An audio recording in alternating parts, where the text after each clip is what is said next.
Dear viewers of the TomPhoto channel, I recently had a beautiful photography trip to the Alps with my Fuji X-T2 and Fuji XF 16-80mm lens.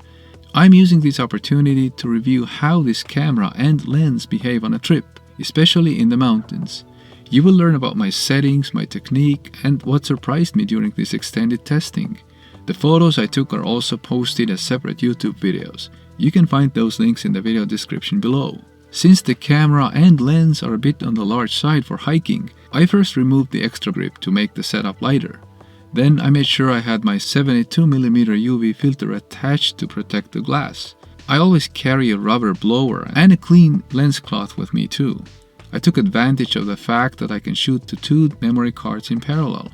I used two 128GB SanDisk cards that I freshly formatted in camera. I carried a total of 3 batteries, but in the end I only used a maximum of 2 fully charged batteries each day. The X-T2 and XF 16-80mm are both weather sealed.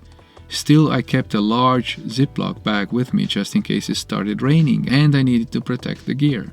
I didn't bring a tripod, so even the panorama photos were taken completely handheld. I used a pretty special setup just for the Alps this time. I assigned all of my custom film recipes to the upper programmable button on the front of the camera. This allowed me to look through the viewfinder and toggle through my options in a split second.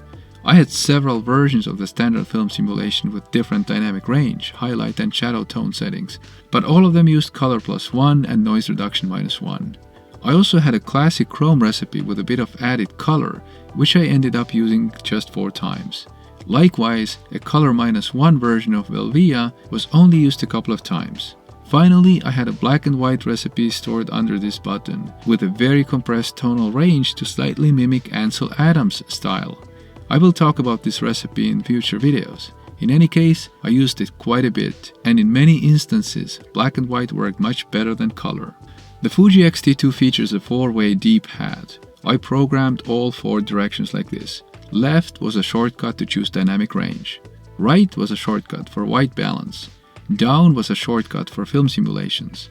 Up toggled RAW files on and off. So while choosing my recipe with the front button, I could quickly modify it further with a 4-way pad, all while looking through the viewfinder in real time. This let me play the camera like a piano. I took a lot of photos. So many that even after a rigorous selection process, 1,628 images remained. Of those, 7 are panoramas, 416 were shot in RAW, and the rest were regular JPEGs. I shot more RAW files than I normally do. In the mountains, it really helps to have a circular polarizer. However, I didn't have a 72mm circular polarizer in my collection, so I had to rely heavily on RAW. You see, in the mountains, with all the atmosphere and haze, JPEGs very often don't cut it, especially for distant peaks. I used RawTherapee to cut through the haze and bring out the mountains. My RawTherapee tutorial is linked for you down below, and I'm planning to make another one focusing specifically on haze removal. I ran some statistics across all of my photos and was surprised by a few numbers. For example, looking at my usage of f-stops, you can see that I basically mostly used f4 and f8 6 times. I kept it very simple. When the lighting was good, I went with f8, and when it started to get darker, I switched to f4. f4 was also my choice whenever I wanted a look that resembled bokeh, although this isn't exactly a bokeh lens. That is actually the main issue I have with it. Everything else is so great that the 16-80mm lens has become my main lens. The XF 16-80mm is my main lens because of its superb image stabilization and its highly versatile focal length. Looking at my focal range distribution, I used all kinds of focal length. But notice how 16mm and 80mm dominate. This means that in quite a few situations I would have liked to go wider than 16mm or tighter than 80mm. This confirms that my 18 to 55mm kit lens would have been quite limiting for me on this trip. In the towns I shot primarily in JPEG because there's usually no need to try and rescue the clouds. However, in the streets you get a lot of distorted bent lines, which looks ugly. So I spent a long time fixing those lines. I used GIMP for that, and I have a video on how to do it. Check out the links down below. I also straighten horizons and crop images to get the composition just right. This distribution of photo sizes shows that a vast majority of my photos are cropped. Only 22% were left untouched. I spend a lot of time cropping and I feel it's truly essential. No matter how carefully you compose in camera, you can always improve the crop afterward. The file sizes that exceed 24 megapixels are the panoramas.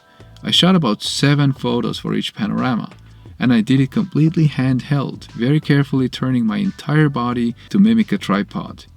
I stitched them together using Huggin panorama. It's an easy process, but I plan to make a YouTube video about it anyway. The dynamic range distribution is shown here. For me, DR 200% always dominates. I use DR 100% when I need maximum crispness, and DR 400 when there are massive differences between the highlights and shadows. Let's also look at the ISO distribution. Because I was switching between DR 100%, 200%, and 400%, you can see clear peaks at ISO 200, 400, and 800.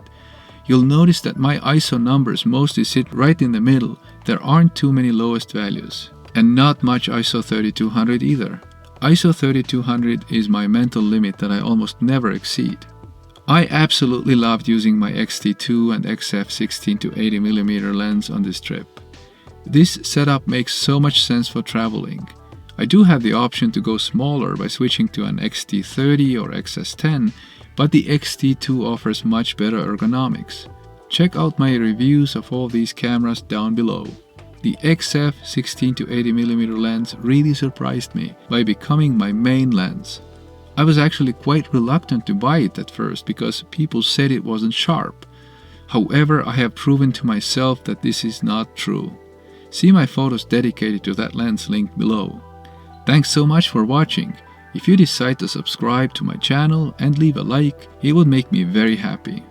Let me know in the comments how you like to photograph mountains. See you soon. Goodbye.